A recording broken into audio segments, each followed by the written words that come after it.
I mean, I could use a margarita right now. You already got it. Turn me down. Hello, everybody. Welcome to Talking Through the Medias, your home for entertainment, news, and reviews by fans for fans. Remember to smash that like and subscribe button. Send in your questions and your comments because we want to hear them. I'm Amy Newman, and joining me today is the elegant Chris Fagan. Who lied to you today? Elegant. I will not stand here and be accused of such greatness. No way. Hey guys, welcome to the show. I am excited. And you probably already figured out why, and we'll get into that a little bit later. Yes, it is a special day, and it's not because I'm wearing my favorite Spider-Man shirt that's not only aerodynamic, but it breathes. I have a light breeze going through me right now. Don't worry about it. But I am ready to get started with the show, guys. If you want to send us a topic that you want us to talk about, something that's trending out there, don't just leave it up to us to figure it out. If you want to send it to us, dummies, don't do that. Email it to us. Let us know what's going on out there. You know, I have yet to get an email yet, but the door is open. I'm waiting. Do our work for us, guys. We're tired. We're trying. We got things to do. Otherwise, it'll be like a regime, and we'll be the only ones to bring you the topics. But if you guys are ever aware of something that's going on out there that we might not have talked about yet, that's currently going on, and you want to send it to us, email us at mail@t3medias.com, and we will, if we deem it necessary, we will talk about it. But we have a few things that are queued up right now for why is that trending? Hey, I got it right, and we're going to talk about it right now. So, Amy Newman, the amazing, outstanding Amy Newman, what is trending out there right now? Oh, first off, Netflix is closing in on a deal to buy worldwide rights to Amy Adams' The Woman in the Window from the Disney-owned 20th Century stable. The Fox 2000 adult drama, not that kind of adult drama, is the latest Hollywood studio film to bypass a traditional theatrical release and head straight for streaming or premium video on demand amid the ongoing coronavirus pandemic. Woman in the Window, based on the best-selling 2018 novel by A.J. Finn about an agoraphobic child psychologist who witnesses a crime, wouldn't be a fit for Disney+. Directed by Joe Wright, Woman in the Window is the final film from Fox 2000, a label which was disbanded when Disney closed its merger with 21st Century Fox in the spring of 2019. An adult drama. I saw the trailer. Agoraphobia after hours. Oh yeah, this is what I've been waiting for from Amy Amy Adams. I almost said Amy Newman. Common mistake. Oh yeah, I see it. Actually, you know, if she dyed her hair, I could see it. Like, she needs to be on that level. Right. I mean, Oscar winner doesn't matter. This is Amy Newman over here. You gotta recognize. But did you ever see this trailer to that movie, or did you read the book? Are you aware? No, I did. I did a little digging on it. I feel like I get the vibe of what it is. Yeah. And I feel like it was a good trailer. I feel like it's not going to be a movie. I feel like it's a good call because it's not a movie where it's like, I really wanted to see that on the big screen. That's interesting. I mean, do you feel like it's going to miss something for not being? No, I think Netflix is perfect for it. But I mean, with the cast, with was it Julianne Moore and Amy Adams? I think it is a big name. For the time that it was about to come out, I'd say this: if this was the normal time, if what's going on wasn't happening right now, this would have been one of those good movies in between all the robots destroying each other, blockbuster summer movies. This would have been one of those good movies to come out like in the fall to lead us into the Oscar baity type of movies that would come out into the wintertime. I mean, if this was normal times, this would have been like. And, hey, let's go check out that Amy Adams movie. But I feel like there is a degree. You think what? Like, we've been talking so much, and I feel like there's so much discussion about how is this pandemic going to affect the movie industry. Right. And I do think there's a degree of, like, yes, there are big names in this movie, But I do feel like it's a movie the vast majority of people would have gone, that sounds good. If I don't have the time, I have no issue catching it when it comes out on Netflix or whatever. So I was actually just talking to someone about, I would not be surprised if that is part of the shift we see, that I don't think the movie going experience is going to be destroyed, but I do think there's a degree of like mid-level movies, right, where it's like, I'm not married to the theatrical experience for it. I could see those becoming more and more like a streaming services game, like the mid-budget, mid-level, and then the blockbusters go to theaters. I could see downgrading cinemas where movies of this tier become like a Netflix, Hulu, Amazon. You're right. You're probably right. Yeah. You know what? As much as I don't want to mention the word COVID and anything like that, it's funny because just a sidebar real quick. Saying that word, say it'll come get you. No, it's no. You look in the mirror and say it 3 times. YouTube will deem this it's almost the equivalent of saying the F word over and over and over again. It'll ding you for it because that's a trigger word that they'll demonetize you on. But I digress. Hey, I was able to throw the phrase "I digress" in there. I think you're right, but I think that this pandemic situation has done something for Netflix that it's evolved Netflix, or the need for Netflix, the way that it would not have happened organically or at all. I think that thing where everybody was saying this is going to kill the movie going experience and streaming is the future and it's probably going to happen sooner than later.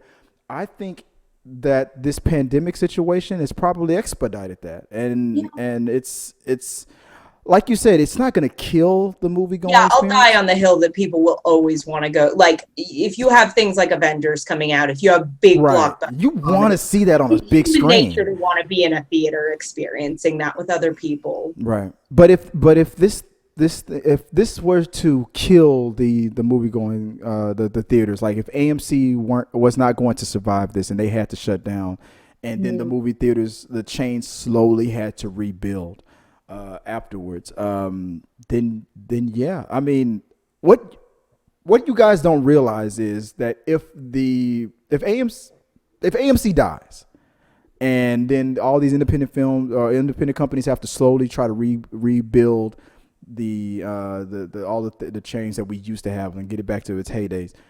That means that between the time that when it died and to when it ever gets rebuilt again, if it ever does, that means the quality of movies, the big blockbusters, the $300 million budget films, those will be far in between. Netflix has shown us this. You will get a bunch of crap Netflix originals, and then every now and then a big, nice, budgeted, nice, big Netflix original movie, and then after that, then you get crap. But we have seen a bunch of stuff. Like, it was happening before all of this went down, that things were starting to come out. Whereas, like I feel like the summer the first season of Stranger Things came out, that was the hype. They spent a lot of money. That was the hyped up movie of the summer. Like, that was the popcorn. Like, oh, you haven't seen this yet? You've got to see it of the summer. Right. And that was a series. I do think they're capable of it. And because the way Netflix, I think the way they do it is they judge, is this series or is this original movie bringing us new subscribers? That's how they judge. They don't release how they judge or rate a movie internally. They don't release their numbers. They don't release their numbers, but part of it is how many new subscribers came into the fold to watch this original piece, and how unfortunately that system doesn't account for all the people like scamming their ex-boyfriends, like right like, didn't change your password yet, getting that password and everything. But that's part of the system. And if a certain film, like if for example a movie on the Avengers level were to release on Netflix and it generate 1 million new subscribers, well then then Netflix will probably spend 300 million movies for the next Avengers level kind of type of movie. But if only a couple thousand or a couple hundred new subscribers came in, then they're like, you know what? It's not, we can't justify spending 200-300 million dollars on a Netflix original. But I mean, guys, I guess long story short, and you should be like, too late.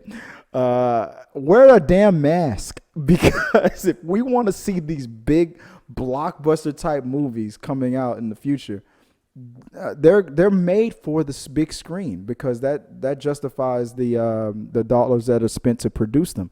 Otherwise, we're going to get like lower budgeted type of movies, and they're going to come to the small screen, to the streaming platform. I'm not saying that like a dude in a Spider-Man costume running around. Yeah. I'm not, yeah, exactly. And he's literally going to make those noises, pew pew. But I'm not saying that the woman in the window is not going to be movies like the woman in the window will be exactly what we're going to get moving forward if the movie theaters die. They're going to be low budget, but maybe the quality of like the script and the dialogue will increase. And maybe not bad. Maybe that's a good thing. But for all those people who like to see things blow up, we got to get this pandemic under control. I'm gonna go with. I think that's the noise that he should make. You're still on that.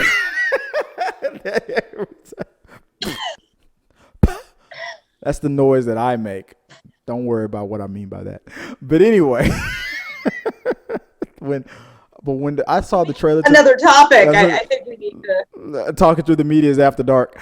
But when I saw this trailer, I was excited. I was excited about that movie. I love Amy Adams, and I really love Julianne Moore. I mean, she's just a goddess to me. But I'm not surprised that it's going to Netflix. But I am excited for it. But I'm hoping that this isn't the sign of the times, and that all these movies are gonna start coming to Netflix, because I want to get back into the damn theaters. But that's just me.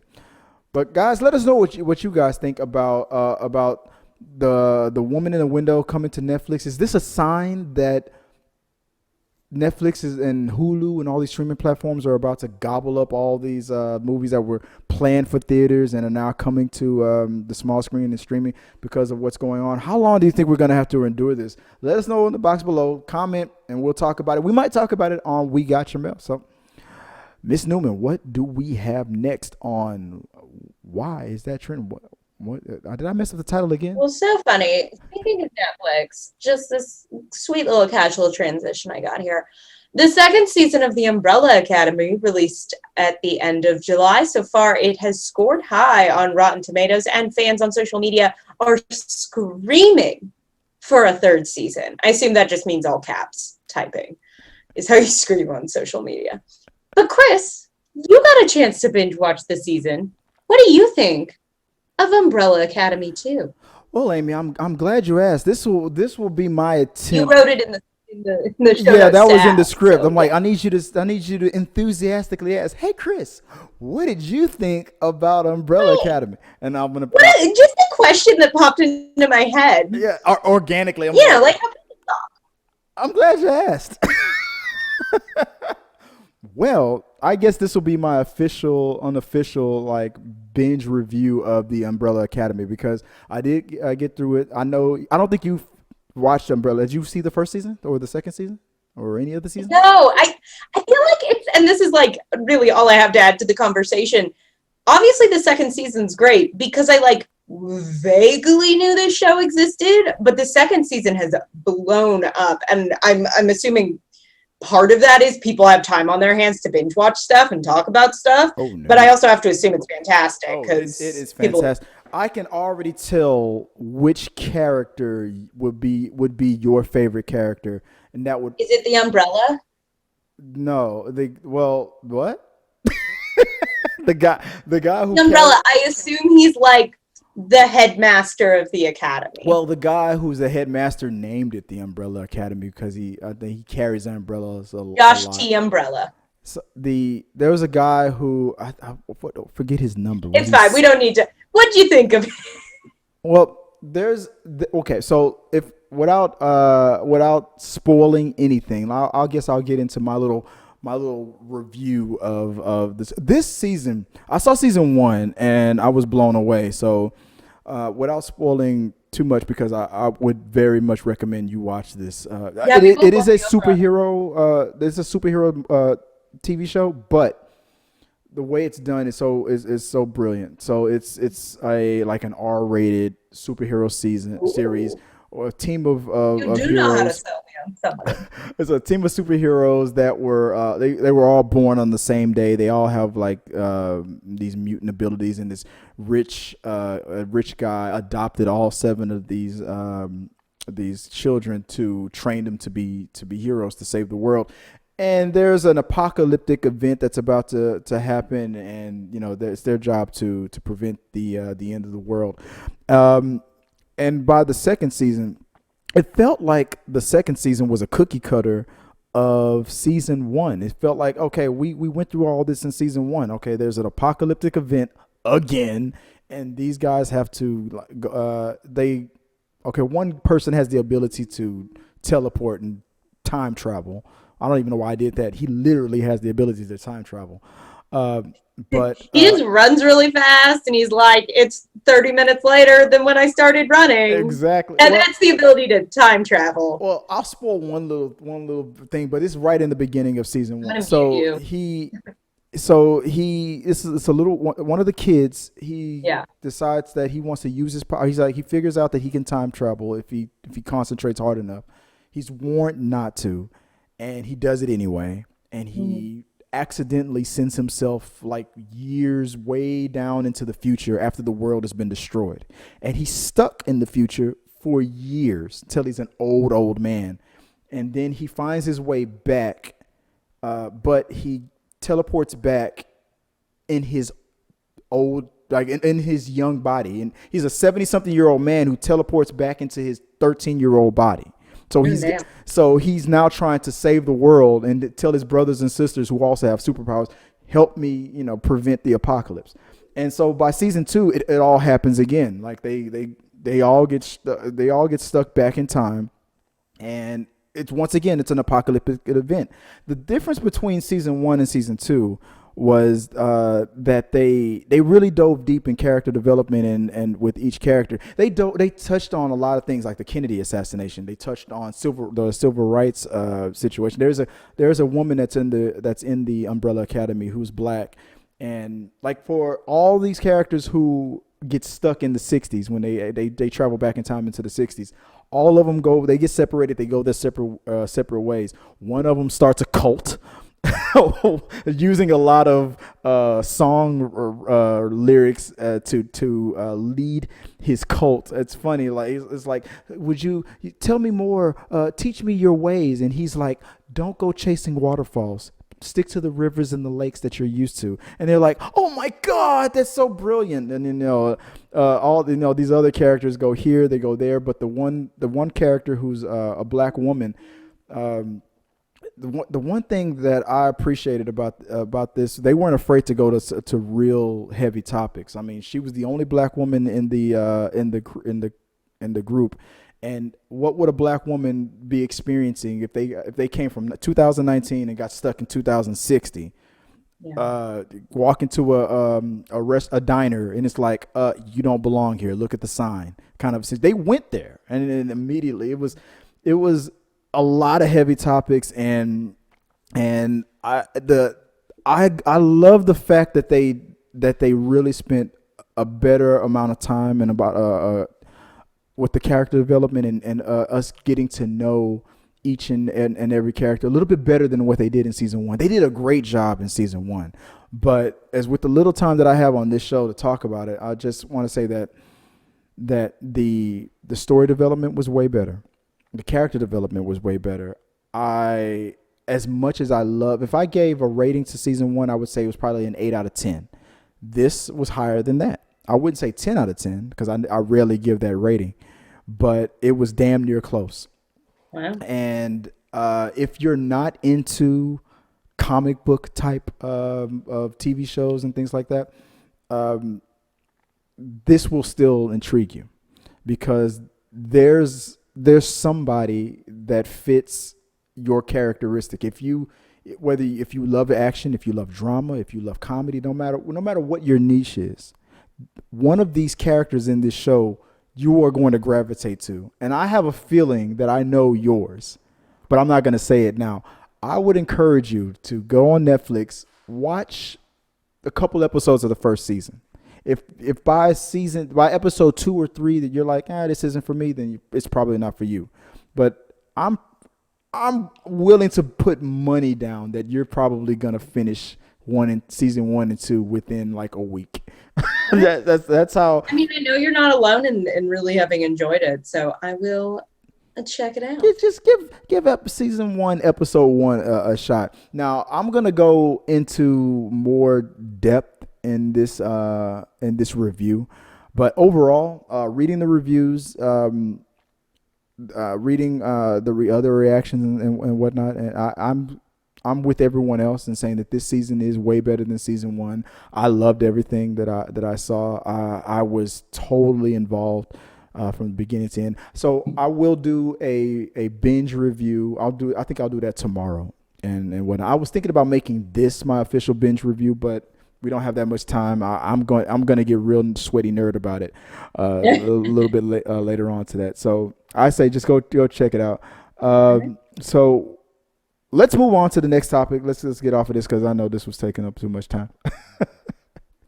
All right. And our last topic of the evening, day, whenever you're watching this, time's not real.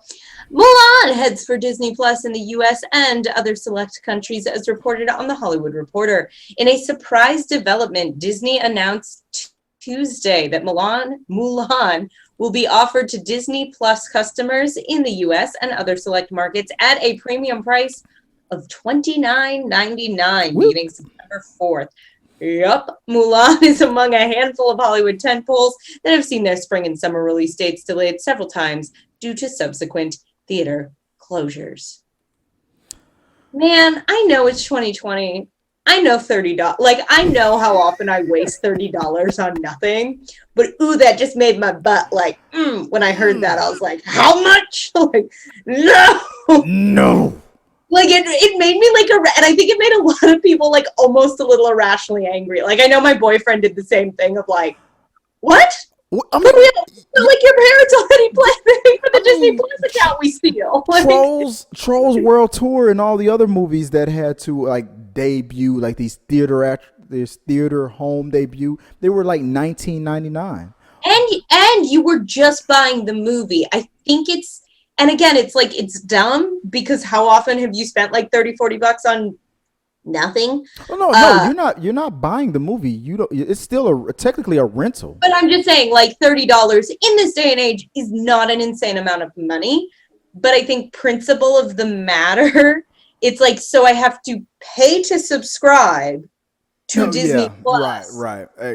Who pay you $30. Like, I was talking, it's like, I feel like if they did even like hey, since a lot of our movies are getting moved onto this platform for an extra $5 a month, you can be on Disney like plus, and it's our like premium subscriptions are like, it's this much to get all the like back catalog and then like $5 a month to get. And I feel like people would be less upset about it. That's a good question. Like I didn't even think about that until you just said it. You have to be a Disney Plus member to even tap into that. You're already paying I mean, it's a low price compared to other platforms, but that's it's the other $7.99, I think. Feel like if they just looked at the numbers and figured out like, hey, if we charge everybody like 10 or 12 bucks a month, we can sort of recoup some of our losses and just sort of phrase it as like, hey, we're getting all this new content on here. Right. It's going to just be a little more expensive. And I think people for the most part would understand. I think people like the service enough and the monthly fee, even if that adds up to $30 really quickly, people feel differently about it than feeling like I'm paying to pay more money. to rent. within a month's time, you're almost paying $40 and I didn't even think about that for the people who are not members of Disney Plus who definitely still wanted to see this movie. That isn't. I didn't even think of that. Like, okay, total different direction I was going to take this whole topic. Now let's go there. Let's spin the wheel. Here we go. Okay. So you're not a member of Disney Plus, but you're a regular moviegoer and you were excited to see this movie. Okay. Now, you not only have to spend your $7.99 or $6.99, whatever it is, to get Disney Plus. Then after you get Disney Plus, you then have to spend $29.99 to get the movie.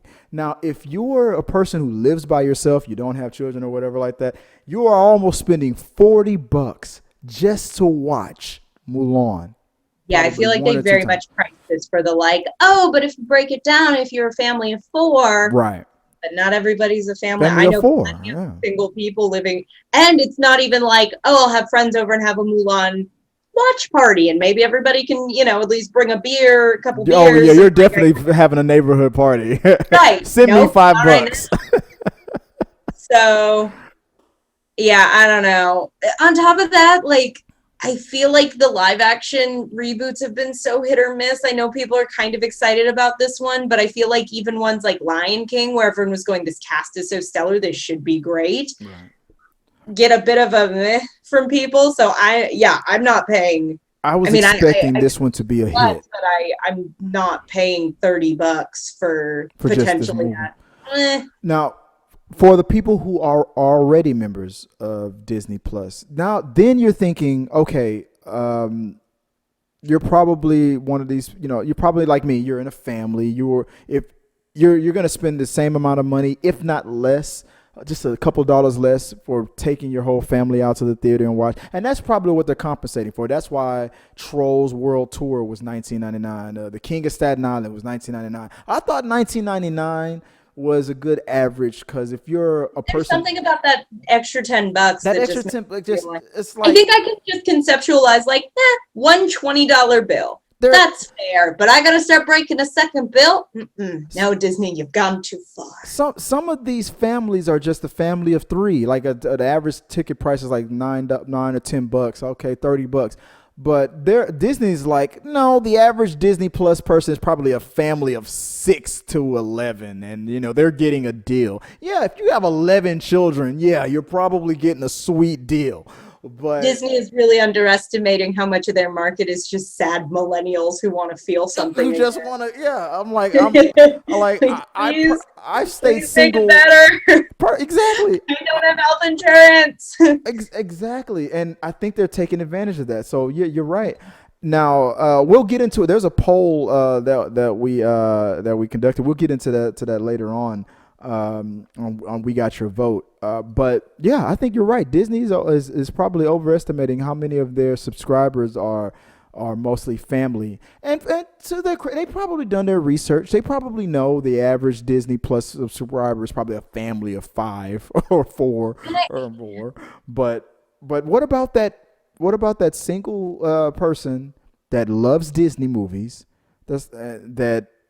That isn't subscribed, and it's like these reboots too. I feel like that is a good chunk of your market of millennials going, I want to see what that. I loved that. Mulan was like one of my favorite movies growing up, but it's like, I'm not gonna pay $30. I'll wait to see how the reviews are at the very least before I drop $30 on watching this. Exactly. I don't know, guys. Let us know what you guys think. I mean, take that into consideration. The whole thing about if you're not already a Disney Plus subscriber, but you're a Disney movie fan and you were looking forward to seeing this movie, this $30, is that fair? I mean, if this was regular times, I know you're in the comfort of your home and blah blah blah, but if this was normal times, you would on average be spending $10, maybe another $10 on popcorn if you chose to go to the concession stand. Most people eat food before going to the movies, go buy the ticket and just watch the movie and then go home. Why do you carry a purse? There's just all kinds of stuff in there. Exactly. But I mean, is this? Little neat bottles of booze and stuff. I don't do that if the police are watching. I understand that maybe that extra $10 is to compensate for the fact that Mulan was probably a very expensive movie to make. But if that price tag has to be turning a lot of people off. Yeah, A in fairness, lot. it is a definite just kind of rock and a hard place for Disney right now. Like, we cannot release this. We cannot just eat the cost of it, Right. you know.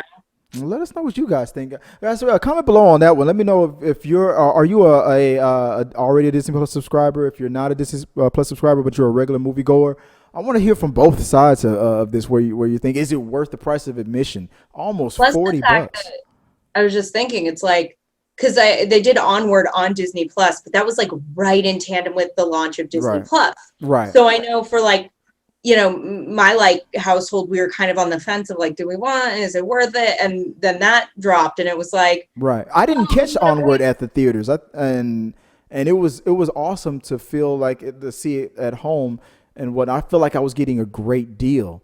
yeah. But But this is at something this that this point, is a I different think scenario. everybody who would be a Disney Plus subscriber is a Disney Plus subscriber. So they're not even getting that, like, we're launching this kind of with the channel. Right. You know, Hamilton, I feel like, probably brought in some new people who might not have subscribed but wanted to see that. So I feel like at this point, it's really like, if you're that big a Disney fan, you already are paying that $8 a month. So we have to tack something on, or we're just losing money. I mean, is it bait and switch? I mean, technically, they weren't going to.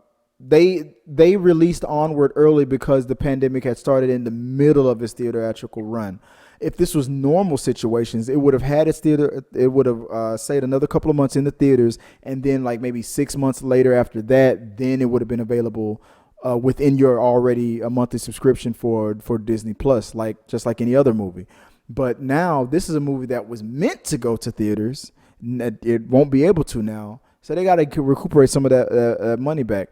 Now, after a certain amount of time, eventually it'll be quote unquote. I'll put air quotes on it for free within the subscription.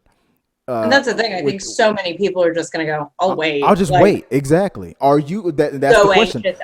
I don't think it's going to be like a water cooler movie where it's like, you haven't seen Mulan yet. Like, For all we know, maybe it will be. Unfortunately, I'm a film pundit. I'm probably gonna bite the bullet and probably play that $29.99 just so I can get a review on it. If not any other reason, because of the fact that I know a lot of people probably will and probably won't, and this channel might be one of the only ones out there that might get a review. I doubt I'll be able to email Disney and be like, hey, can I get this for free so I can give a review on it? Be like, you only have so many. Kids, though, like, that does soften the blow a bit. I think the more people in your household want to watch it, the more you can kind of start going, well, I have kids. I definitely was going to spend $40 anyway. I was going to Yeah. spend that amount of money anyway going to the theaters. That's why I don't take them to the movies anymore.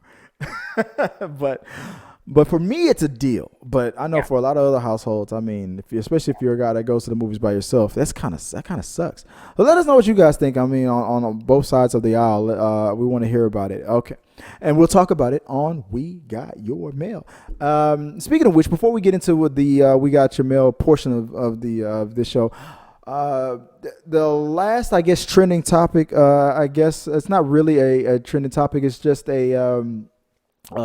is it? It's a situation, an entanglement that we're going through with YouTube right now. That fact that we have hit a milestone, thanks to let me put a full screen on her on her because it's all about her. Thanks to this woman right here, we have hit 3,000 subscribers. If you are not, just like a couple of days ago, she was already sending a thank you to our subscribers for 2,900 subscribers, and within a week's time, because of a reaction that she did, we already are over 3,000 subscribers. So we did it. Yeah, that's the milestone that I've been trying to hit for the longest time, and it finally happened. So Yeah, 3,000 subscribers. Thank you guys for becoming a subscriber. If you remember, this channel started off, it was me, Sean Malloy. Sean is still out there. Sean is just so busy with work and whatnot. He rarely can get on the show,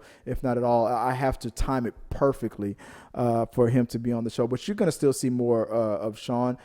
You remember not only Amy Newman, but you also remember Amanda Pearson's has been a host on the show for a short period of time. She says that she will come back sometime in the near future. We just have, this is the timing thing.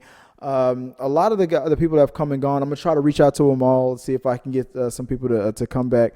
But for the most part, right now, this is the Chris and the Amy Newman show. Right now, I'll put it to you like this: if I mysteriously disappear, trust me, it was Amy. She found a way to get rid of me.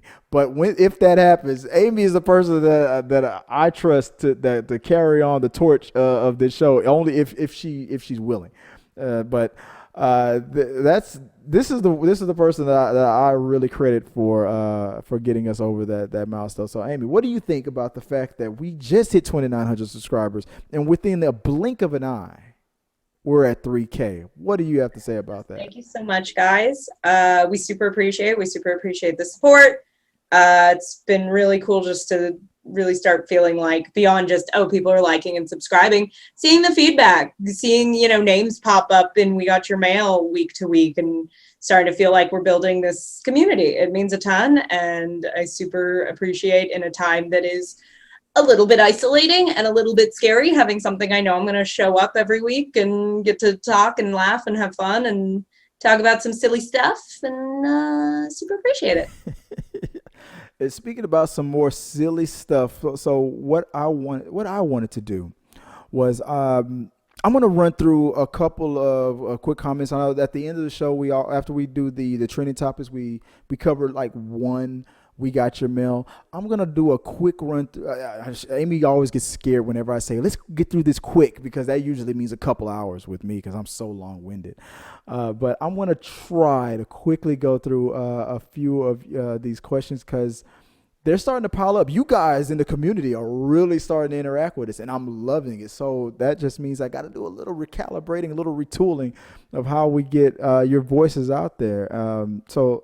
So before anything else gets like lost in the cracks and anything like that, I wanted to acknowledge a couple of comments that came through and try to get my feedback. So let's do this quick We Got Your Mail portion of this episode real fast. It's a speed round. Exactly. Let's That's what I'm doing now that we have 3,000 subscribers. I wanted to get like a sound effect board, but I'm poor. So I'm just going to make noises.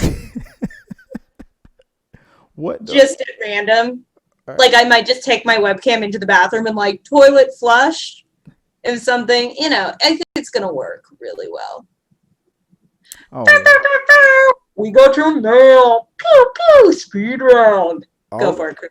All right. You want me to do it, or you want, I'll do it. All right. What's that? What was that first? Okay. Real quick. The speed round edition. Speed round. All right. First off, in light of our 3K subs, we do have Marla Hudgens on YouTube who said just subbed. So thank you for being one of the 3,000 wonderful fans. Yeah, Marla, appreciate you out there. All she said was just subbed, and I appreciate that. You were the 3,000 person. I'm just gonna officially say, Marla, you were the 3,000. Thank you.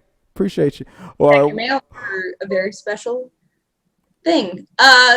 Don't do that. Tree Bark says these celebrities think they have so much power, they think they can say whatever they want. I think he was talking about the was that the Seth Rogen? I feel like I feel like that was a Seth Rogen.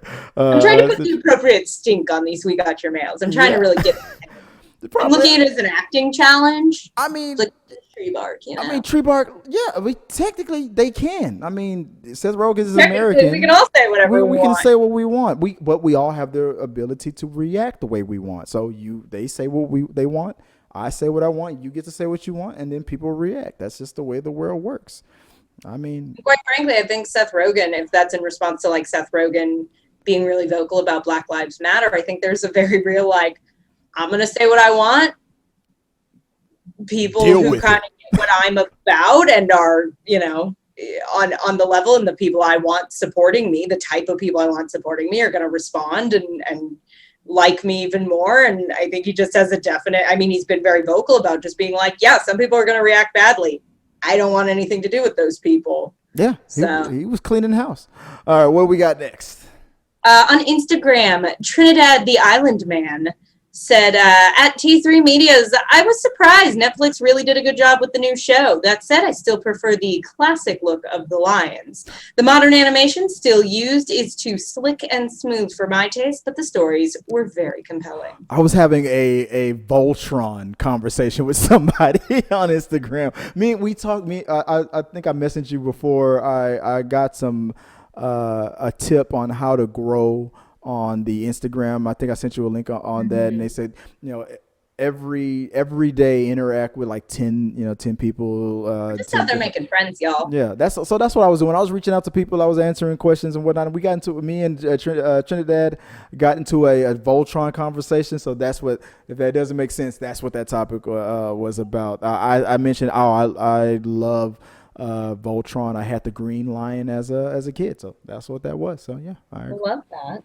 Look at that, the internet bringing people together. Mm-hmm. The Buck Rogers, I'll grab this one. The Buck Rogers 22 once again. I personally can't stand Kanye, going back to when we were talking about Kanye West, but I hope he does get the help he needs and drop out of the election. He was never in the election, really. I mean, no. I mean, I agree. I hope he gets the help he needs. I am continually proud of the number of people I have seen looking at that situation with just like a lot of sort of class and empathy and just going, this is not a well person. I feel like the heat has died down a little bit. Yeah. And I think that's best case scenario for Kanye and whatever he's going through, that we all can just kind of go, we're going to stop giving you the attention. You take a step back and do what you got to do just as a person. So Fingers crossed for him.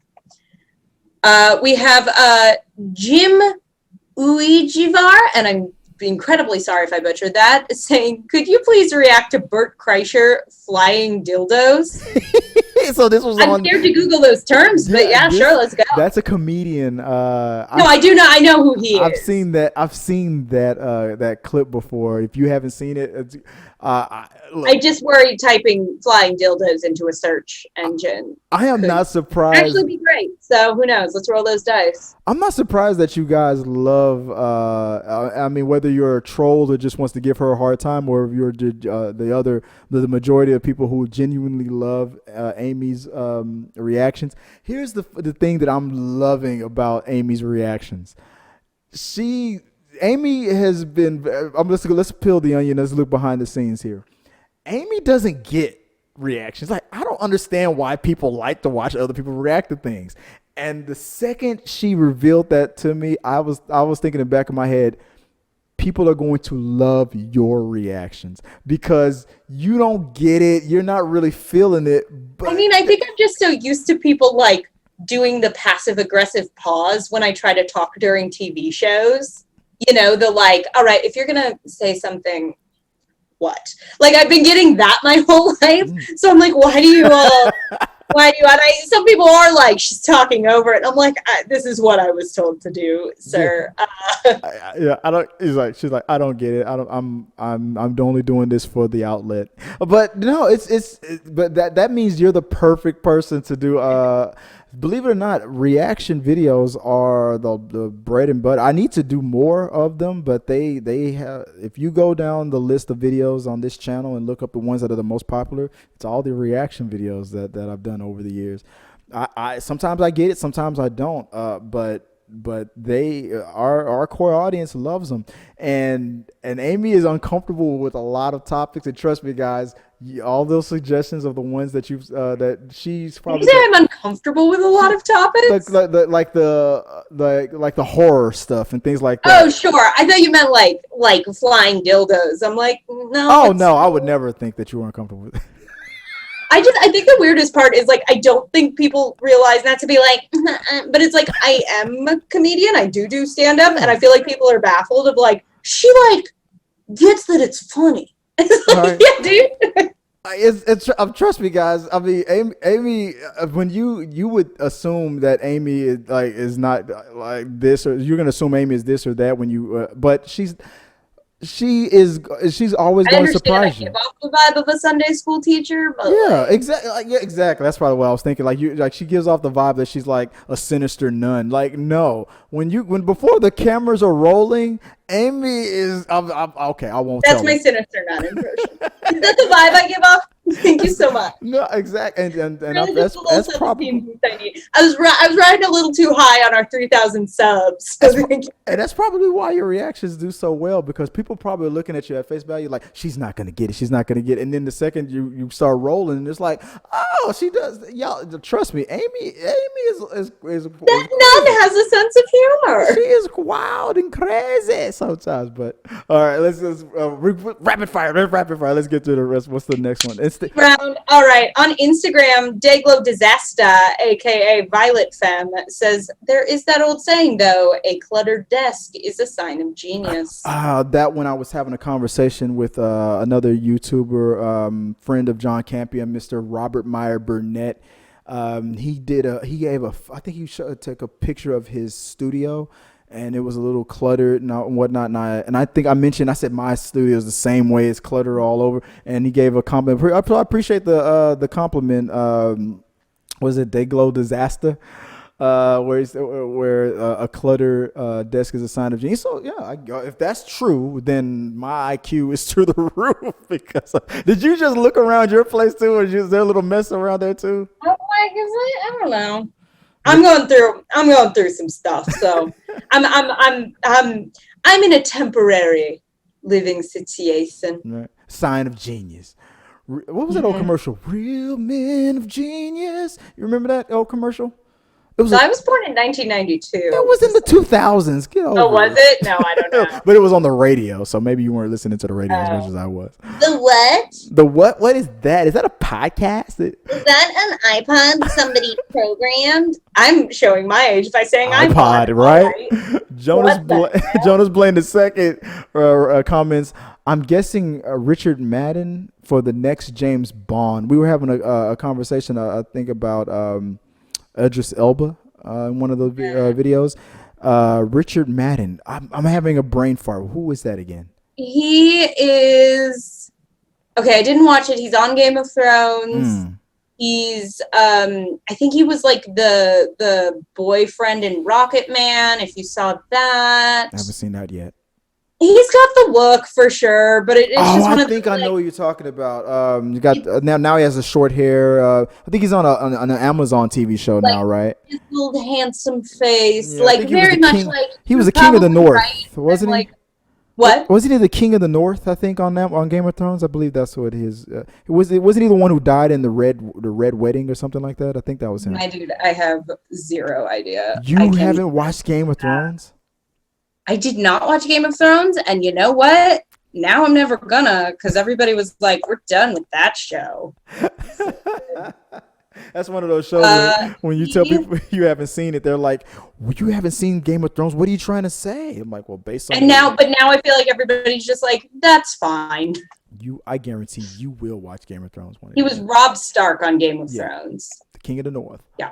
All right. I feel like I don't know. I see that, and I'm just like, "You're probably right," but I'm like, kind of disappointed. You're gonna love it. Like, do anything different. You know, it's 2020. Right. I am curious if some of the I feel like just over the last couple months, there's been so much push for more diversity in casting and more, So I'll be curious if that has any bearing on. He may be a future James Bond.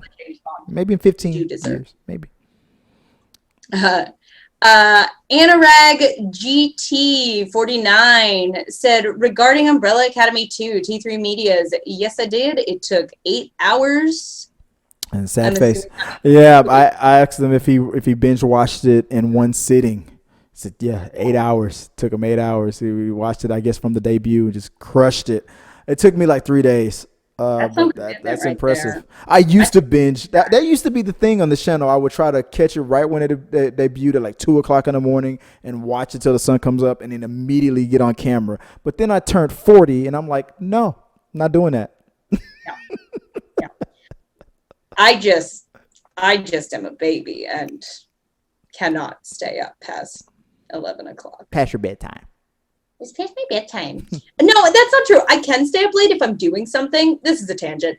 I can stay up late if I'm doing something, but the second I'm watching something, out. It's gone. I've seen the first half of so many movies.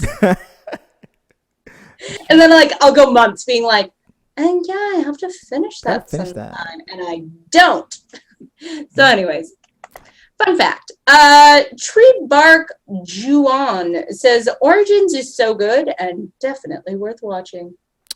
Juwan Origins is we were having a conversation. Oh, that's part of that. I see. Yeah, we're talking Origins about the I'm hipping with it. The Ring versus. This is why people think I'm none. What was it? Ring versus the Grudge. Yeah. Netflix has Ju-on, which is the Grudge origin. So I guess it's the beginning of the how the Grudge started. And I think it's the Japanese version. That's why it's called Ju-on. So he says it's good and definitely worth watching. Okay, I'm convinced. I'll start watching it this week. I don't know if I'll give a review on it or not, but since I've been into the Grudge and stuff lately, I'll. You gotta have something just for you, Chris. It's for me. It's for me. I'll keep it close to my heart. But yeah, that's the rapid fire real quick for the for a couple of the messages for you guys that are contributing to the channel. Thank you guys. Remember, if you want to send us any trending topics that you want us to cover, email us mail@t3medias.com. And if you want to just send a comment, question, concern, you want a complaint, that was funny when you said you want to complain, and people really did. They sure did. They do. And I love it. I'm right there with you guys. I hate me too. Yeah. My mic is too low. Sorry, I'll fix it later. Sorry. Yeah. Because my friend recently said it's like, y'all can hate me, but no one hates me more than me. So like, have at it, I guess. I know, right? But that's you don't like me? Try living up here for a day, pal. Exactly. I'm my own worst. Did I talk too much over your stand up? Did I miss a joke? Did I miss your favorite joke? But we'll get into that later, guys. But that's it. That's the show, guys. Thank you again Thank you for 3,000 subscribers. I appreciate you guys. I'm definitely blown away. That's a milestone that I've been hoping to hit, and we finally did it. So you guys are obviously telling us we're doing something right. We'll continue doing it. We'll take your suggestions. Anything you want to say, remember, you can send it to us at T3 Medias on our social media. Let me wrap it up real quick. That's the show. Thank you guys for watching. Just tell us if you like what you saw. Let us know. Support the channel. Become a subscriber. Send us your likes. Send us your questions, your comments for us to read on We Got Your Mail. And you can also follow us on Twitter, Facebook, and Instagram, or at T3 Medias. I am Chris Fagan. If you want to follow me, you can find me at Chris Fagan 1980 on Instagram and Twitter. I want to thank you, Amy. If you want to tell everybody, where can they find you? Thank you for having me, Chris. I'm Amy Newman. You can find me at amy.n.newman on Instagram, at amy_n_newman on the Twitters, and ruining your favorite stand-up set just whenever I get the chance. Just for shits and gigs. Yeah, exactly. Yeah, for shits and gigs. And then guys, remember, Talking to the Medias was filmed in front of a live studio audience of Muppets that I hand make myself. So yeah, enjoy. Now, let's just move on. We're gonna wrap the show up, and and we'll talk to you guys later, guys. Hey, appreciate it again. Thank you guys for 3,000 subscribers. That is awesome. Keep up with us in the community and let us know what you guys want to see. Until next time, guys. Peace. Get to that position. When I did that, was that too much? Did I violate? Stuff like that. Oh, I don't think that's ever happened to me. I don't think any guy that I've been with has ever recapped. They'd be like, wow, that was amazing. But